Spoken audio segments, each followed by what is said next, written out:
E aí, meu amigo, como é que você tá? Fala, Douglas, tudo bem, cara? Feliz Poxa, demais. cara. Obrigado por me receber aí, hein? Você é acostumado a só receber cavalo de raça aí, hoje um burrinho. Espero que Jesus use o burrinho mais uma vez.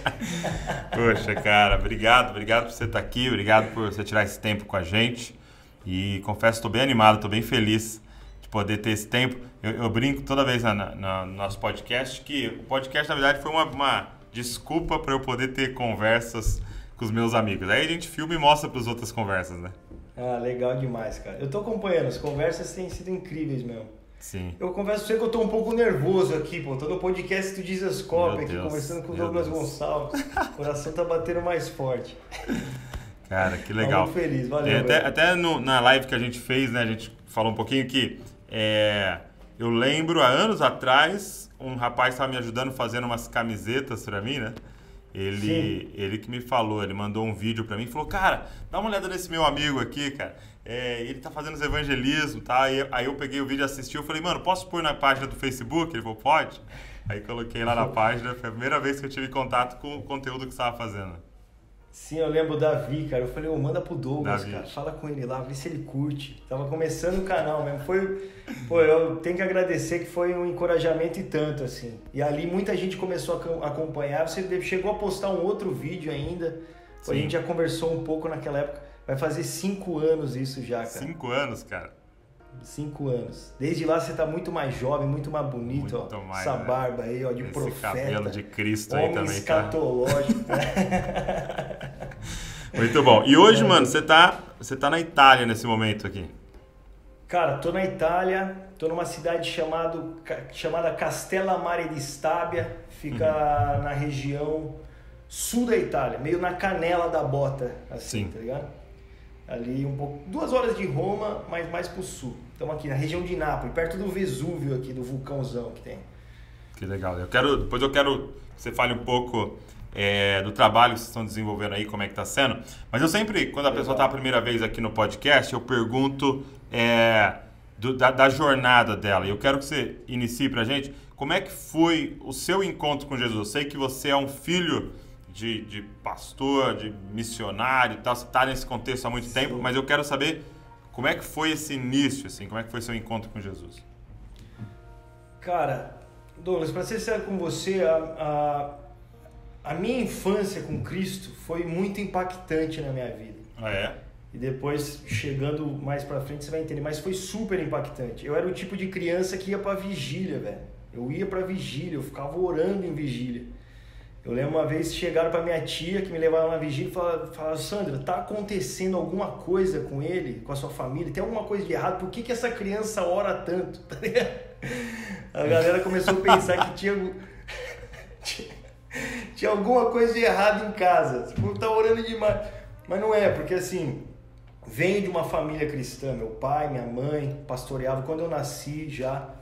E quando eu tinha 2 anos de idade, a minha mãe faleceu, cara. Então, assim, eu sempre ouvi que a minha mãe estava no céu com Jesus. Okay. Então, você começa a falar isso para uma criança de 2 anos de idade. Que a mãe dele está num lugar melhor, que a mãe dele está na eternidade, que um dia você vai encontrar com Jesus. Jesus levou ela, é um lugar maravilhoso.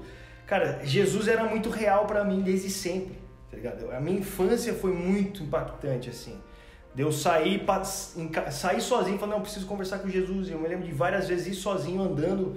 Eu precisava, em todos os lugares que eu estava, dar uma volta e falar com Jesus, abrir meu coração mesmo, assim. Era cara, foi um porto seguro mesmo. O Senhor me cuidou de mim, sabe? Uau, Cuidou cara. muito de mim. Isso foi muito lindo, cara. E daí, na adolescência, né, eu acabei me afastando do Senhor. Dos 14 aos 18 anos, eu vivi uma vida muito louca, assim, no mundo, né? Muitas coisas que aconteceram na vida e tal. Mas aos 18 anos, dia 31 de dezembro de 2010, eu estava na Inglaterra, né? Eu estava morando lá, fui lá para estudar, trabalhar. Meu pai achava que eu estava estudando, né? Eu não estava estudando coisa nenhuma. Seu pai não estava na Europa, seu pai estava no Brasil. Meu pai morava na Itália, cara. Meu pai tá. morava com a Itália. Nesse período, desde que a minha mãe faleceu e tal, a minha infância eu passei com os meus avós. Ah, ok. Meu pai pastoreava e a partir daquele momento ele começou a fazer um trabalho missionário. começou a fazer mais evangelizações pelo mundo afora, assim, ele deixou de pastorear quando perdeu a minha mãe, né? E eu fui morar com os meus avós. E aí, aos 14 anos, os 2 avós faleceram. Então, nessa, foi uma parada sinistra, cara, que aconteceu. E eu não tinha ido morar com meu pai antes porque eu era muito apegado aos meus avós e os meus avós a mim. Né? A gente, eles me viram crescer, então eles já estavam velhinhos, vai me tirar de lá agora. E os 2 faleceram assim em 3 meses e fui morar com meu pai. Sério? Eles faleceram com uma distância de 3 meses? Em 3 meses, velho. 3 meses os 2 faleceram. E foi nessa que eu me revoltei, assim, sabe? Entendi. Jesus não vai com a minha cara e sei lá, fiquei meio... Começou a fechar meu coração e falei, vou fazer tudo que não devia, sei lá, alguma coisa está errada com isso tudo. Né? Talvez esse Deus não seja um Deus tão bom assim, não seja um Deus tão amigo quanto eu pensava. E fui morar com meu pai um tempo, mas com 16 anos eu já podia trabalhar na Inglaterra. Então eu falei, quero ir para a Inglaterra, vou estudar, vou trabalhar, e fui para lá. Fui morar com o meu irmão mais velho e trabalhava e estudava. E me afastei de Deus. Aos 18 anos, dia 31 de dezembro, era a melhor festa do ano, cara. Ia ser a festa mais incrível do ano. A gente tinha preparado tudo, virada do ano. E naquela semana, na verdade, eu fiz 18 anos dia 11 de dezembro daquele ano. E daí eu fui pro Brasil para passar 3 dias, porque era aniversário do meu pai de 50 anos também. Ele fazia aniversário dia 13, eu fazia dia 11. Eu fui passar meu aniversário dele, bem longe do Senhor. Quando eu tava lá, cara, um primo meu chegou e me deu um CD do Resgate. Ok. Beleza, CD do Resgate. Um outro chegou e me deu o CD do Thales Roberto, tava estouradão na época, na sala do pai, tá ligado? Eu peguei aquele CD, eu falei, velho, beleza, dei risada, tava, mano, bem longe, coração muito frio. Falei, o que eu vou fazer? Tá bom, vou levar presente. E desde aquele momento o Senhor começou a trabalhar. Quando chegou na última semana do ano, eu tava, cara, faminto. Eu falei, não é possível que a vida é só isso. Sabe quando Deus vem para te encontrar? E meu coração começou a buscar Deus de novo. E dia 31 de dezembro eu falei assim, a vida não pode ser só isso, a vida não pode ser só trabalhar, ganhar dinheiro, gastar dinheiro, ir para uma festa e para outra. Eu tinha experimentado tudo que eu podia e nada me satisfazia. Eu falei, quem sabe, né? Esse Deus que a minha família sempre falou, que meu pai falou a vida toda, que minha avó me levava todo domingo para a igreja, que minha tia me levava para a vigília. E nisso eu já tinha esquecido as minhas experiências, já estava bem longe assim. Falei, quem sabe a verdade? Eu entrei no quarto, liguei para meus amigos, falei, eu não vou para festa nenhuma, desliguei o telefone, desliguei tudo. Entrei no quarto e coloquei os CDs para tocar, cara. Mano. E falei, mano, aí eu falei, hoje eu tenho um encontro com esse Deus e ele é real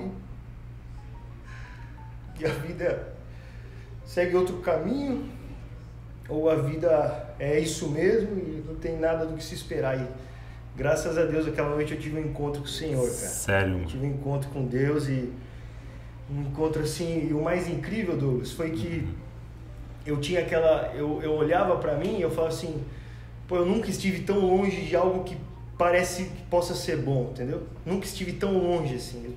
Eu me lembro que diante do Senhor ali, eu falei assim, eu não tenho nada a oferecer a não ser os meus pecados, é tudo que eu tenho. Uau. Não tenho mais nada. E a gente sempre fica pensando, né, cara, que você tem que estar na sua melhor fase da vida para encontrar o Senhor, mas foi no pior momento da minha vida, cara. Sim. Que eu encontrei o Senhor e, esse Deus, eu não só descobri que Deus existia, mas que Deus me amava. Uau. Que Deus me amava. Naquela noite, mano. Sabe? Naquela noite. E aconteceu uma parada assim, ao mesmo tempo que aquele amor foi derramado por mim, eu me senti amado, cara. Me senti amado, algo que eu não sentia.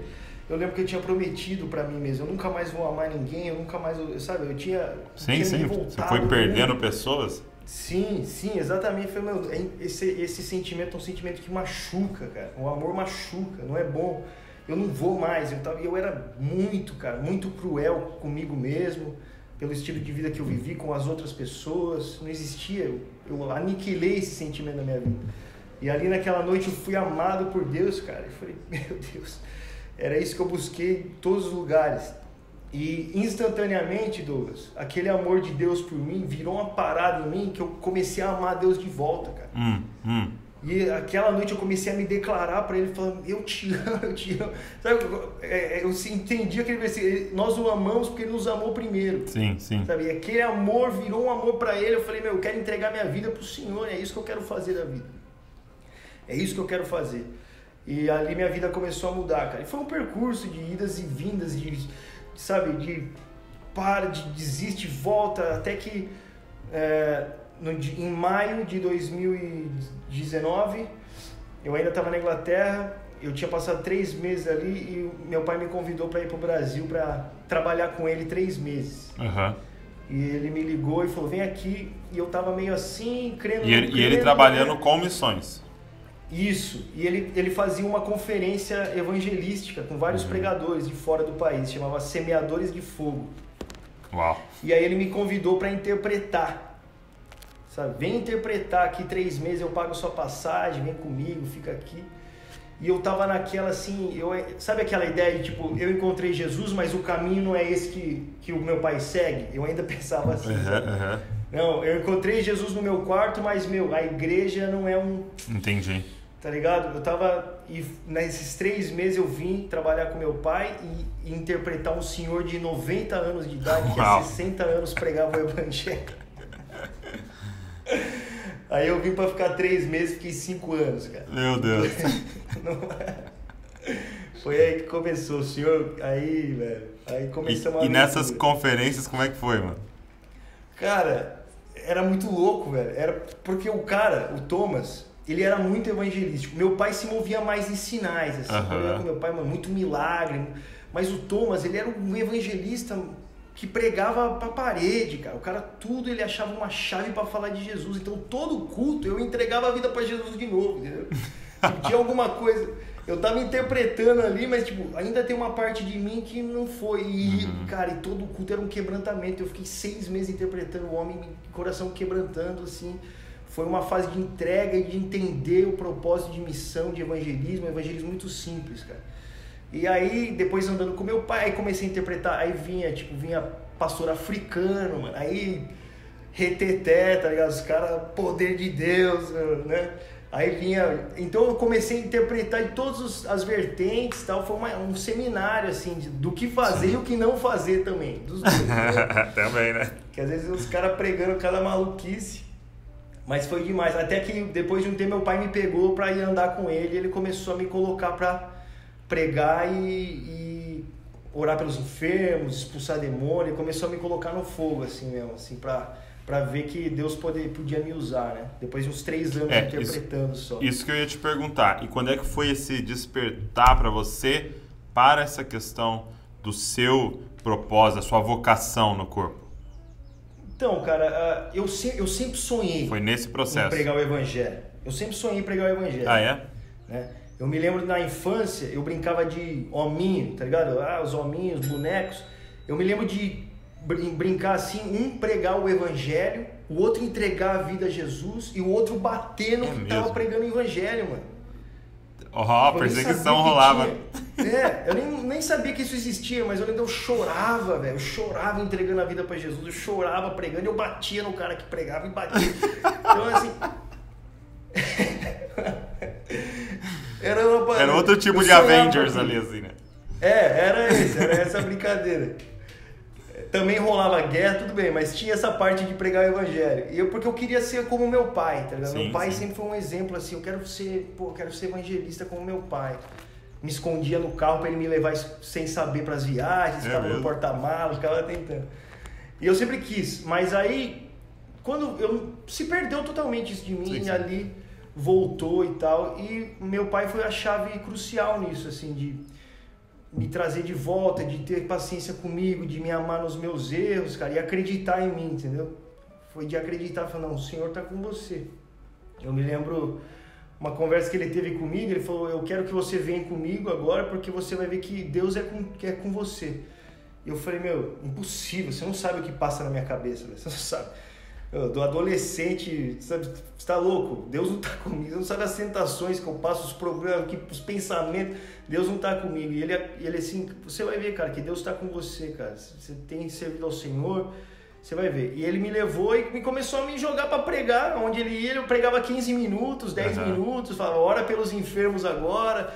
Saiu um demoniado, ele falou, você expulsa, vai para cima. E foi indo assim.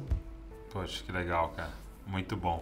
E aí você passou depois desse período uma temporada na Europa? Cara, aí quando começou, eu acho que eu fiquei de 2011 no Brasil, início de 2011 até 2015 no Brasil.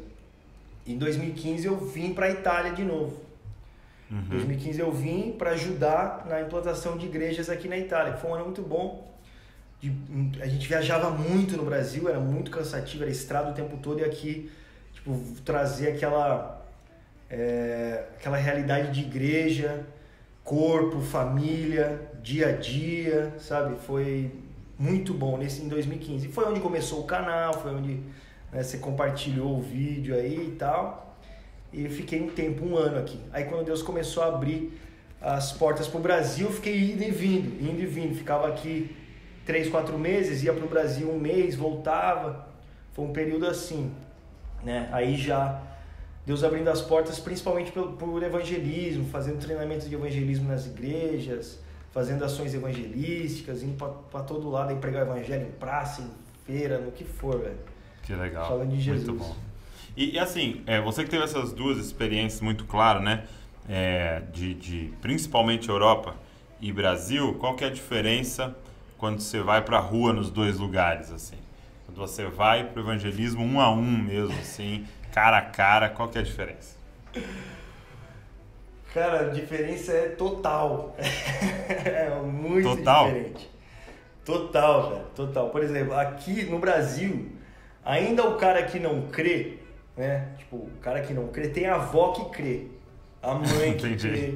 Alguém crê. Então o cara ainda... ele tem ainda um respeito. Era tipo assim, mano, tal.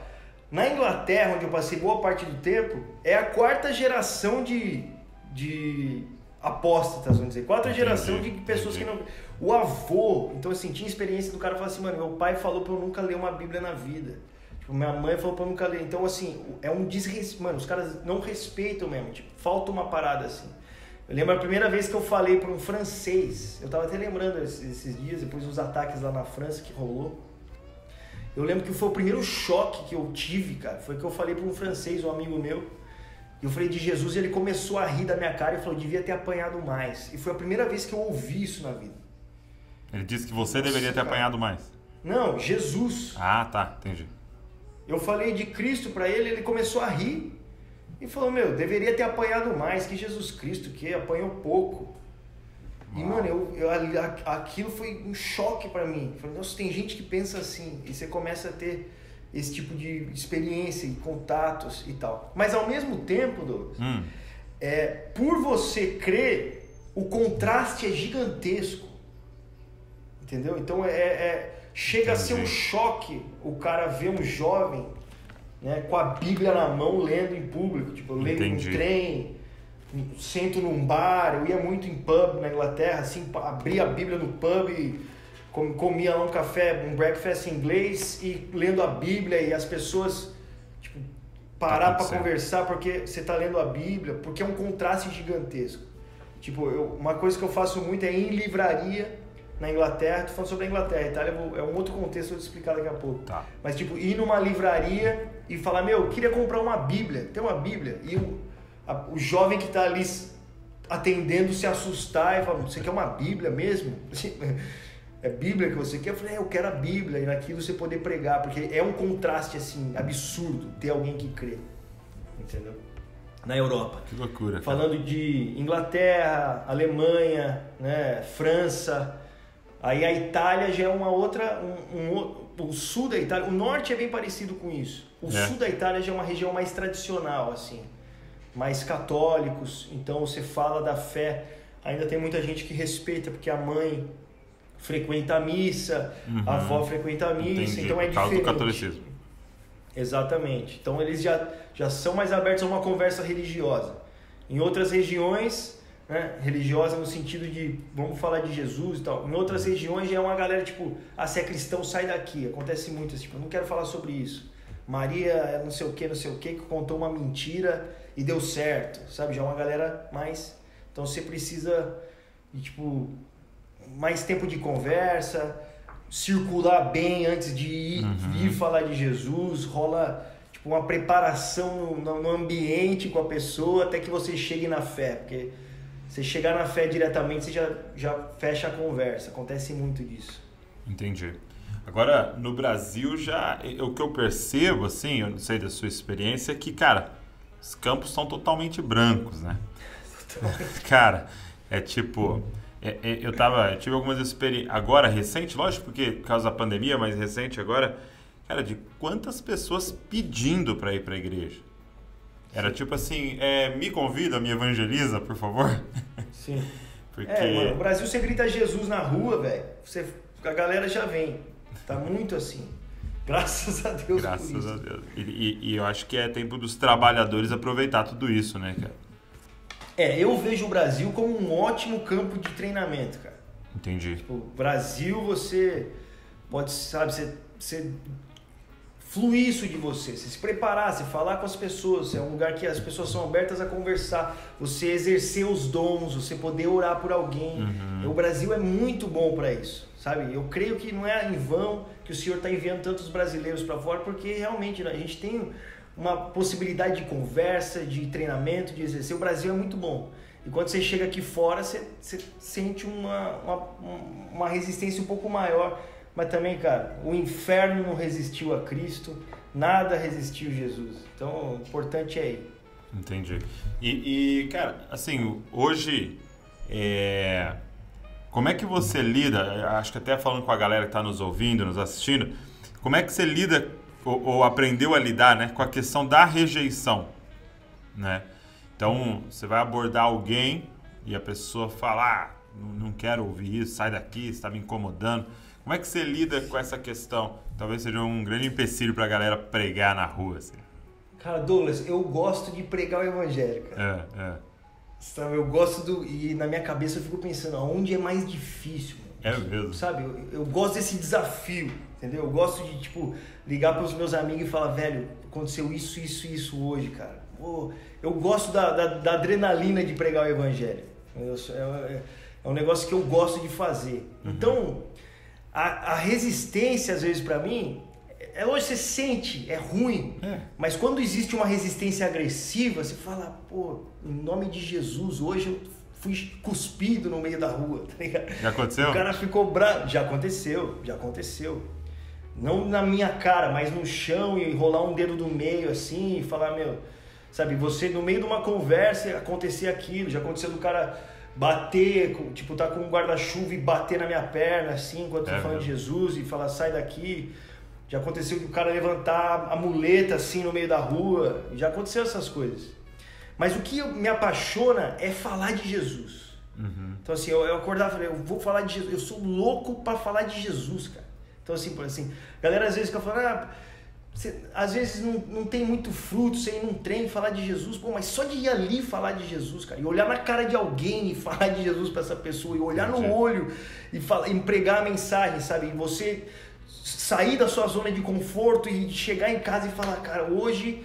assim, o rei foi lembrado nessa terra, sabe? Alguém falou o seu nome aqui, porque eu fico imaginando os anjos na eternidade que cantam santo, santo, santo, e quando de repente um cara aqui na terra se levanta e anuncia o nome de Jesus, não é algo ordinário, entendeu? É extraordinário. O nome do rei foi declarado aqui mais uma vez. Então é essa parada que me anima. Então, independente da rejeição ou não, eu sou um mensageiro, cara. E eu creio que o resultado independe de mim, sabe? O Senhor dará o crescimento, mas alguém precisa semear essa semente. Acho que isso é uma chave, alguém né? Alguém precisa semear, sabe? Mas quem dá o crescimento é Jesus. Eu não estou aqui para convencer ninguém.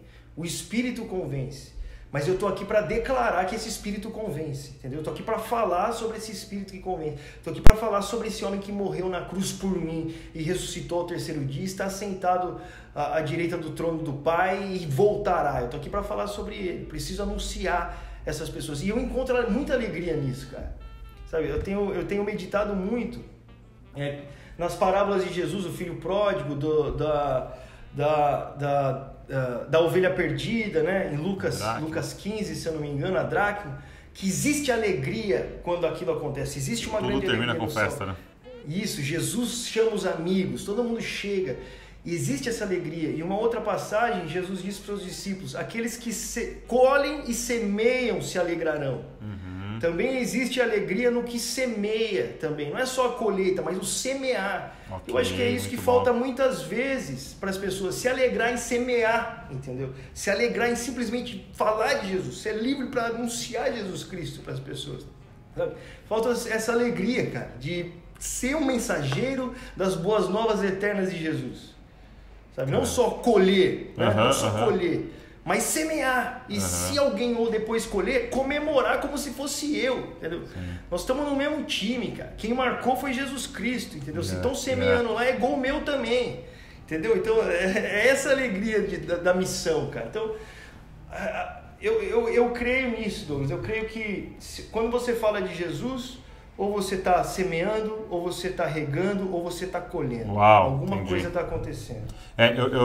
Às vezes eu estou na igreja lá e pregando e tal, e no final a gente faz um convite para a galera entregar a vida, né? E agora nessa oportunidade do online, teve culto de tipo, sei lá, 200, 300 pessoas entregar ali, declarar ali e tal, né? Que estavam entregando a vida a Cristo e tal. E é doido, porque às vezes você pode, né, falar assim, cara, preguei, 300 pessoas entregou a vida a Jesus por causa da minha pregação, né? Mas na verdade tem uma avó orando há 15 anos pelo cara. Tem uma mãe, 25 anos jejuando, e você acha que você ganhou. Você só tá colhendo ali, não foi você que arou a terra, entendeu? Você não ficou lá regando, você só vai colher e acha que... Tipo uma parteira, né? Tipo assim... Exato. O outro sofreu 9 meses, né? Você só foi lá e... Pois é, cara. E isso interessante falar. Se Jesus fala, vocês estão colhendo onde não plantaram. Ele fala levando isso. Você a colher onde não plantou. Isso é muito Atos, real. Isso é real no nosso país. Né? Pedro se levanta, prega, e aí 3.000 pessoas, né, entregam. Só que essas 3.000 pessoas, muito provavelmente, haviam sido semeadas pelo próprio Cristo, né, cara? Ele ficou aquela região rodando e pregando, e pregando, e pregando, e aí os caras simplesmente colheram ali naquele momento, né? Então, é exatamente isso. Mas muito legal essa questão. Agora, você contando sua história, cara, me fez lembrar um pouco da história do Francis Chan, né? Até que a gente teve a oportunidade lá, entrei na sua entrevista, na verdade. Pô, até hoje eu falo assim, cara, eu dei o Louco Amor autografado pro Douglas, cara. Poxa, eu devia ter ficado com aquele... um dia eu te devolvo. Então... Você que... Eu só descobri esse livro por causa de você, velho. Você tinha que ter esse livro. Poxa, que legal.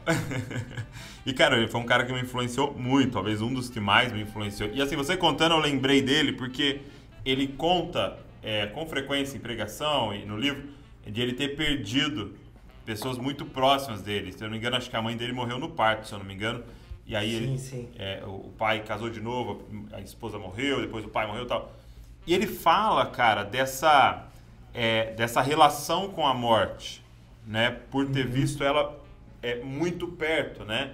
E ele fala de essa realidade ter alcançado ele, no sentido de, cara, eu não sei qual é o dia. Né? Quando esse podcast sair, a conferência vai ter passado já, e a gente está falando de Maranata, né? Do retorno do Cristo, e a gente quer olhar para as profecias, saber quando que Jesus volta, entender os tempos, tal. Isso é muito importante, mas ao mesmo tempo existe uma realidade dessa volta individual, né? Entendeu? É verdade. Do nosso fim, né? Do nosso tempo. E a maioria que estão nos ouvindo é jovem, acaba que não passa isso na nossa cabeça. Por você ter vivido essas questões, você tem uma relação parecida com esse tema da morte, assim? Ah, com certeza, cara. Com certeza. Você percebe... Se a nossa esperança em Jesus Cristo é somente nessa vida, nós somos os mais miseráveis de todos os homens, sabe? Não pode, como eu posso ser aqui se eu tô Tem tanta coisa acabando todos os dias. Tem tantas pessoas importantes indo embora o tempo todo. Eu estou construindo por algo que no fim eu não vou nem desfrutar disso, porque eu também vou acabar num caixão se não estiver aqui na volta de Jesus, né? Você percebe como a vida é frágil. Sim. Entendeu? Eu acho que isso teve uma influência muito grande na minha vida, até nessa questão de tipo viver como se não houvesse amanhã. Vamos pregar, porque vamos. Eu percebo isso, sabe? Essa mudar de país e tal, e agora com a esposa, até quero falar, depois você fala um pouquinho sobre isso, mas assim, mudar de país e vamos, porque tá todo mundo aqui, né, cara, vou fazer faculdade, construir minha carreira, comprar minha casa e tal, sim. E o Luca Martini tá fazendo outra coisa, entendeu? Amém, você acha que tem a ver com isso? Eu acho que tem tudo a ver com isso, eu acho que tem muito a ver com isso. Cara, não tem como você ter uma experiência com a morte, você perder pessoas tão importantes para você e achar que essa vida é tudo que você pode viver. Você não tem como, você vê como... Pode ser rápido. Minha mãe tinha 31 anos de idade, cara. 31 anos de idade, servindo ao Senhor. Sabe, uma pessoa que você pode olhar e falar assim, ninguém acreditou quando aconteceu. Sabe? Todo mundo esperava. Ela adoeceu?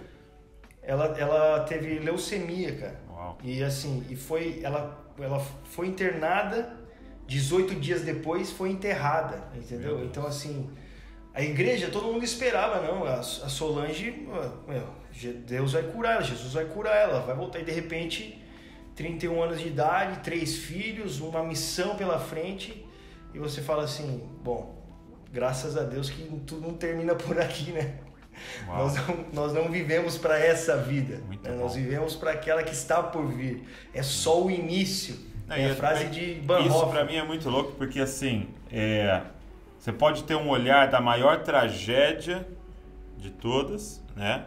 E de certa forma não deixa de ser algo, né? Triste e tal. Sim. Mas ao mesmo tempo é a força que te empurra a essa realidade, né, cara? Sim. Então, só o Evangelho pode, é o Evangelho, né, cara? Essa é a esperança de Jesus Cristo, cara. Como não pregar uma mensagem dessa? Não tem o que fazer. Sabe? Só bom. O Evangelho te... Eu me lembro, até depois que a minha avó faleceu, assim, minha família, eu venho de uma cidadezinha pequenininha, Santa Gertrudes, cara, cidadezinha no interior de São Paulo, todo mundo se conhecia. E eu me lembro que a minha avó faleceu e na semana eu fui comprar alguma coisa no mercado e tava lá. E as pessoas todas comovidas, né, sabiam da nossa história, e uma mulher lá no mercado olhou pra mim e falou assim, mas como que você pode estar tão bem assim? E eu tinha 13, 14 anos, eu olhei pra ela e falei assim, porque a minha esperança é eterna. Como eu estaria bem? A minha avó está com o Senhor que ela serviu a vida toda, cara. Sabe? Não tem como não estar bem, não termina aqui. E essa é a loucura para o mundo, né? Como que você pode estar bem no meio de tanto caos? É porque nós vivemos para mais, nós vivemos para além. Hoje o Davi, meu filho, ele estava perguntando para mim qual tinha sido o primeiro vídeo que eu tinha colocado no canal, né? Aí, e ele insistindo para eu mostrar para ele e tal, aí eu coloquei... no celular, né, que eu tava almoçando pra ele ver e tal. E aí até um vídeo sem barba, né, 8 anos atrás, sem barba. Aí ele falou, nossa, pai, você é mais bonito sem barba. Pô. Aí eu abri os comentários tinha os caras assim, pelo amor de Deus, nunca tire a barba. Falei, então, não sei o que é melhor. Mas aí esse vídeo era exatamente um trechinho do livro do Francis Chan, que era Perca Sua Cena.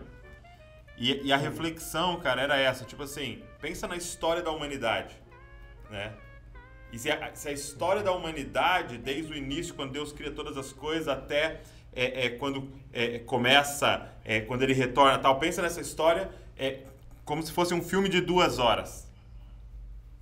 Ele pergunta, qual seria o tamanho da sua cena?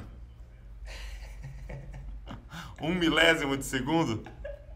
0,001 segundo. Ele falou assim, então, imagina a sua cena na história da humanidade. Aí ele falou assim, agora imagina que você pegue, o filme vai sair, você compre todas as cadeiras lá do cinema, entendeu? Todos os ingressos e dá pra todo mundo, sua família, seus amigos, pra todo mundo e fala, vamos lá, cara, vocês vão ver o filme da minha vida. E senta todo mundo lá, começa o filme... Vem Adão, cai, Abraão, não sei o que e tal, e Jesus volta, todo mundo sai do filme falando, cara, você é louco? Eu nem vi você no filme, você não viu eu passando lá atrás, assim? esse filme não é sobre você, cara. Exato. Esse filme não é sobre... E eu acho que esse é o grande lance, né? É a gente gastar a nossa cena para que o ator principal, né, o personagem principal dessa trama seja conhecido. Porque daqui a 100 anos, quem vai saber quem Douglas foi?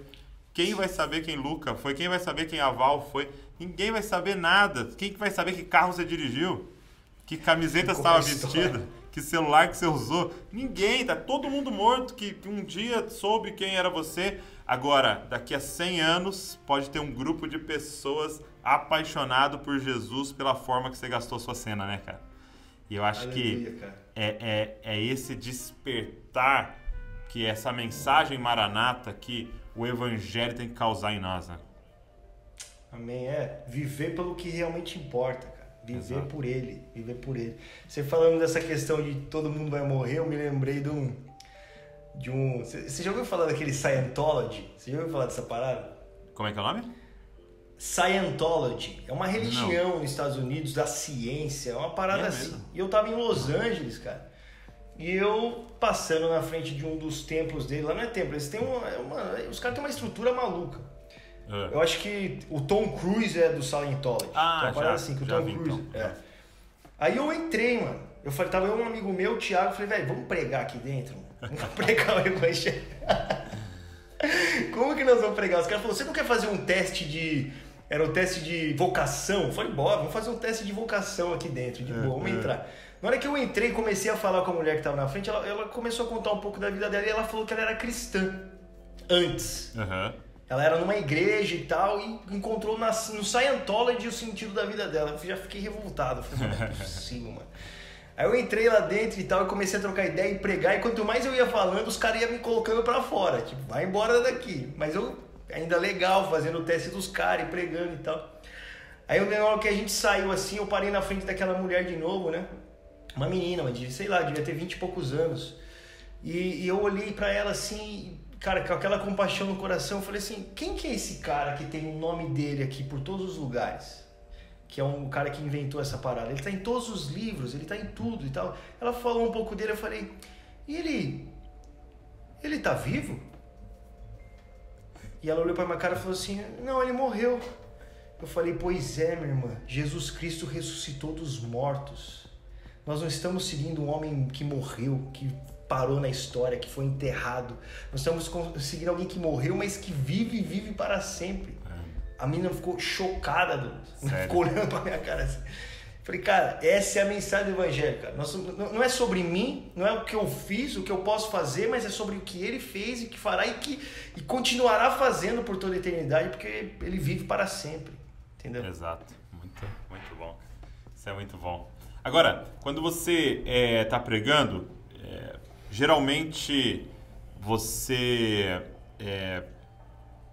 quando você vai abordar as pessoas e tudo mais, você usa muito a questão dos dons espirituais nos evangelhos de rua?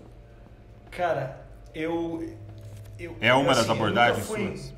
Tipo assim, eu nunca pratiquei, o pessoal chama de caça ao tesouro. Isso, né? Pra mim, eu sempre ia atrás na cara dura mesmo, assim. Ver uma muleta, ver uma pessoa meio assim, chegar e tal. Mas um tempo pra cá, eu tenho que falar, Senhor, facilita a minha vida, mano. Me dá umas palavras aí. Pô, chegar na cara...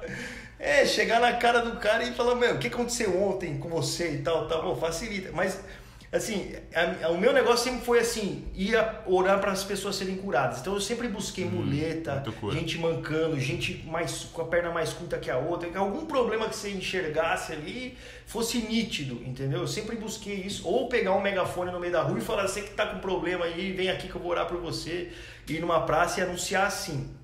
Então eu percebia sempre que como isso abria a possibilidade de conversa, né? Okay. E às vezes as pessoas ficam falando assim, mas se você orar e não acontecer nada?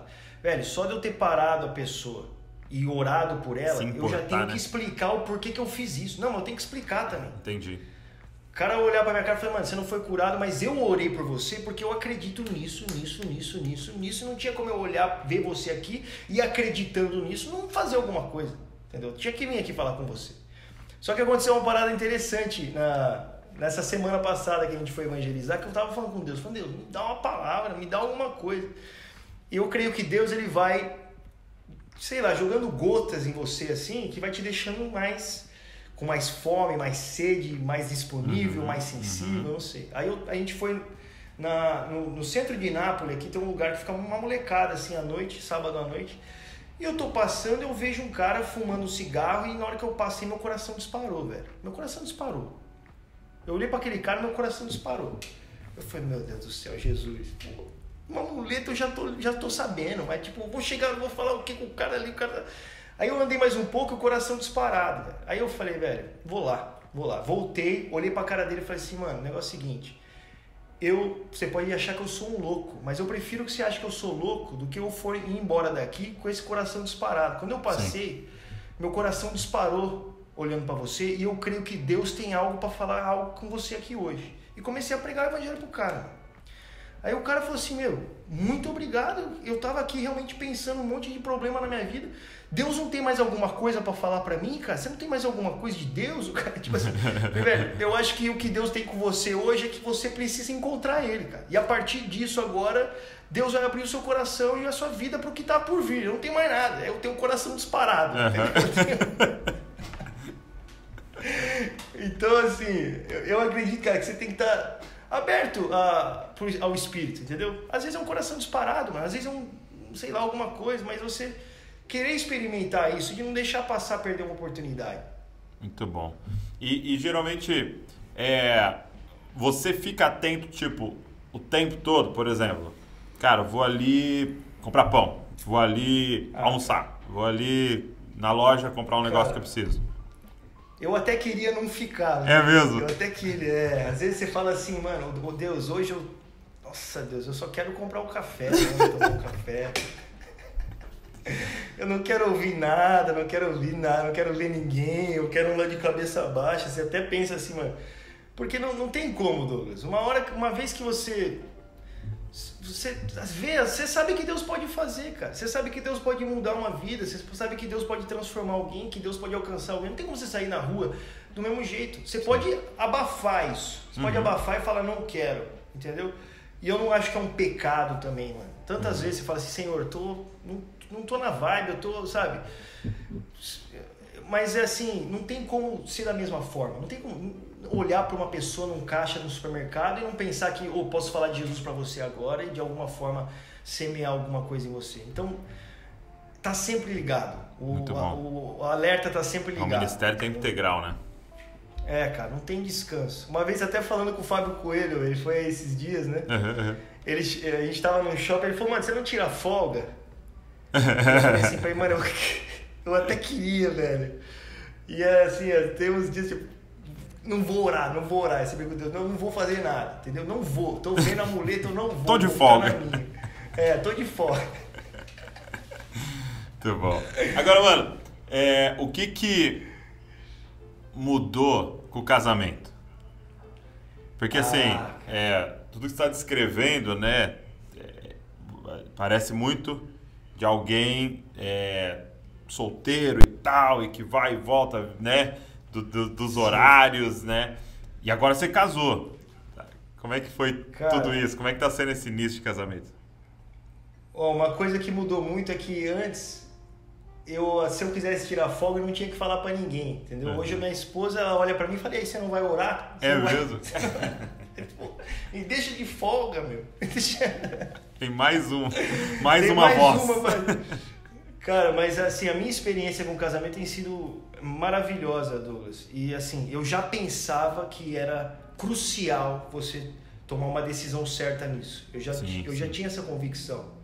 Mas depois de casar, cara, e eu fico pensando, imagina se a minha esposa não se entregasse ao Senhor. Eu não sei o que eu ia fazer da vida, cara. De verdade, eu acho que eu ia ser o homem mais depressivo do mundo. Eu ia ser muito infeliz. Sabe, de você saber que, Deus nos chamou para ir para lá, amor, sabe, vamos, mas não existem todas as inseguranças, mas existe Deus, então vamos, sabe, e você ter alguém que não desce esses passos com você, eu acho que ia ser muito difícil.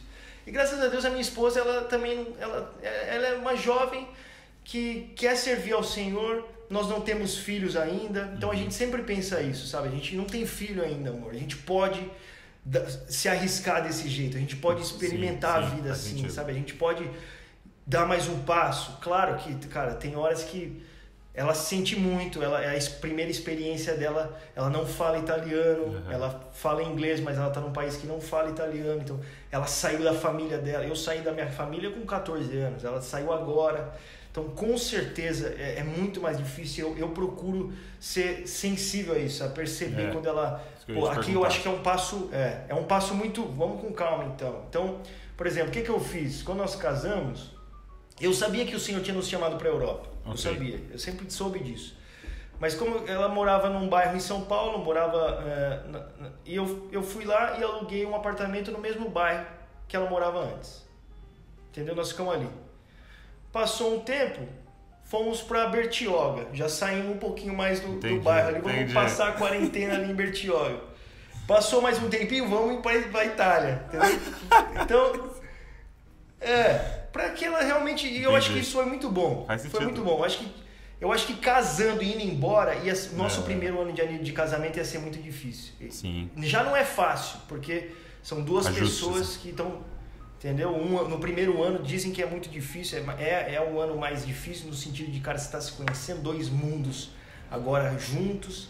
Então eu acho que isso foi muito bom. Deus foi muito misericordioso com a gente de permitir esses passos até chegar aqui, sabe? Mas o que muda, cara, é que são 2 passagens aéreas, eu não durmo mais em hostel mais, entendeu? Você não come qualquer coisa, você não toma água da pia, tem que arrumar um filtro, né?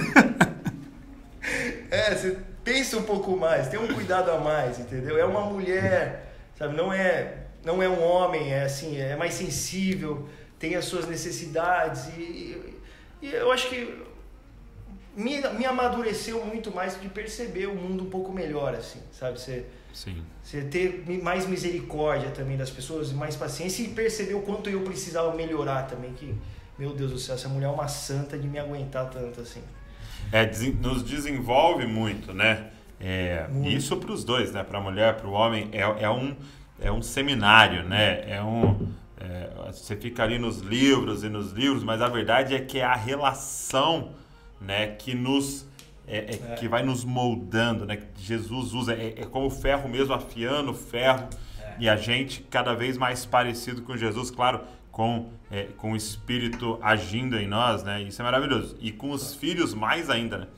Eu lembro que o Cote falava que quando você casa, Deus quebra o vaso, né? E aí quando os filhos vêm, ele pisa em cima dos cacos. Assim. Meu Deus, vamos esperar mais um pouco. Espera mais um pouco aí pra ele vir pisar e moer o restinho que faltou. É muito legal, assim, cara. E aí ser esticado, incrível. Né? Muito esticado. Você não tem como esconder, sabe? Você não tem como falsificar uma santidade para sua esposa. Ela te conhece, ela tá te vendo, sabe? E por ser uma mulher, a sensibilidade da mulher te faz perceber, pô, eu preciso melhorar mesmo nisso, é diferente nisso. E eu recebi um conselho quando eu fui casar, o pastor falou assim pra mim, olha, se você não ouviu o Espírito Santo, pelo menos ouça a sua mulher. Muito bom. E tem me sido muito útil, cara. Graças a Deus. Mas, cara, só é possível isso, Douglas. Porque ela é uma mulher temente ao Senhor, sabe? Com todas as nossas fraquezas e dificuldades e humanidade que nós temos, sabe? Alguém que deseja seguir ao Senhor e agradar ao Senhor, só é possível assim. Diferentemente disso, não teria como acontecer. E sabe que uma coisa muito legal nesse processo? Que a gente está falando, você tá, por exemplo, na Europa pregando, né?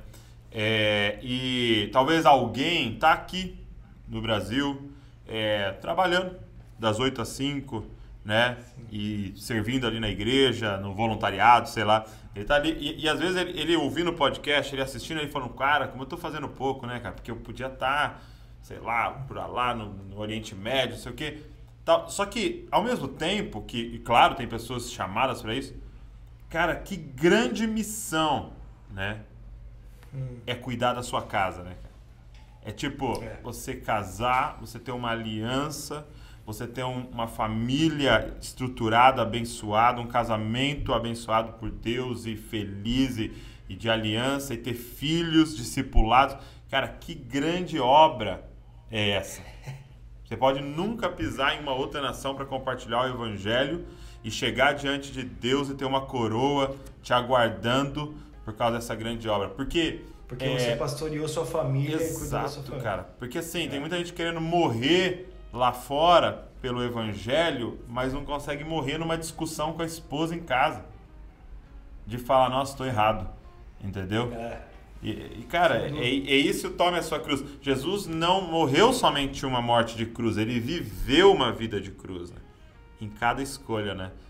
Negando a si mesmo para fazer a vontade do Pai. Então, encorajar a galera, né, cara? De tipo, isso é missão. Isso é missão, cara. É missão. É missão e é a principal, cara. Nós fizemos um tempo atrás, rodando no Brasil, falando sobre sexualidade. Que legal. E, cara, eu acho que se Paulo vivesse nos nossos dias, o conselho dele seria diferente.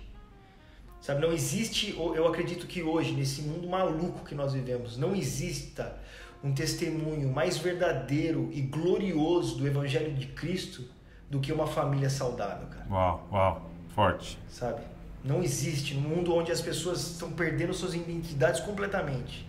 Onde, sabe, a gente sabe muito bem os processos que o mundo está levando. Não existe nada mais poderoso essa geração, para demonstrar para essa geração, para demonstrar para esse mundo, do que uma família saudável. Então, assim, esse é o nosso maior campo missionário, é ali que nós devemos investir nossa vida. Sim. Né? Para fazer a nossa família resplandecer Jesus Cristo. Cara, isso é demais, cara. Pô, que legal, meu amigo. Obrigado, viu, por esse tempo tão precioso. Eu que agradeço, cara. Eu espero que, sei lá, não tenha passado muita vergonha aí falando com você. Ô, mano. Aquele dia que a gente fez a live, eu fiquei chocado, velho. É mesmo? Meu Deus do céu, esse homem é um poço que não para de sair sabedoria, cara. Parece. Queria ficar mais tempo, de verdade, fundo do coração. Foi muito legal, cara. Fundo Foi do muito coração. bom. E como é que a galera pode ter acesso aos seus livros e tudo que vocês têm produzido e tal? Cara, eu acho que nas minhas redes sociais você acaba encontrando tudo, no Instagram, no YouTube, né? Tem os links lá. Vou deixar os links então na loja, descrição do podcast e do YouTube, então. Boa, vai ser pra galera legal acessar demais. as redes Os sociais. livros é hypebook.com.br, estão os livros ali. Quais são eles redes mesmo? Sociais. Eu tenho o Cara, Hackeado. tem 3 livros. O Hackeado, que é o meu xodó hackeado, que era um blog que foi hackeado por uma resistência islâmica da Tunísia.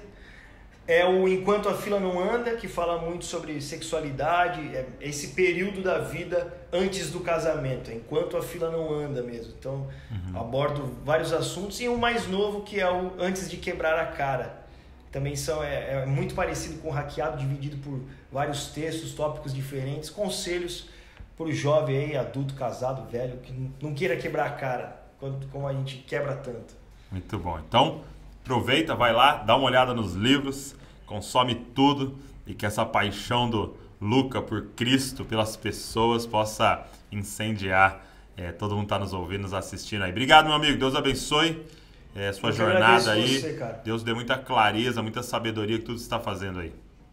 Amém, vocês também. Saudade, hein? Saudade. Brasilzão é bom demais, cara. Esperando você aqui aí. E você que nos acompanhou, você que assistiu, ouviu, Deus abençoe você. E nunca se esqueça, cara, que você é uma cópia de Jesus. Valeu!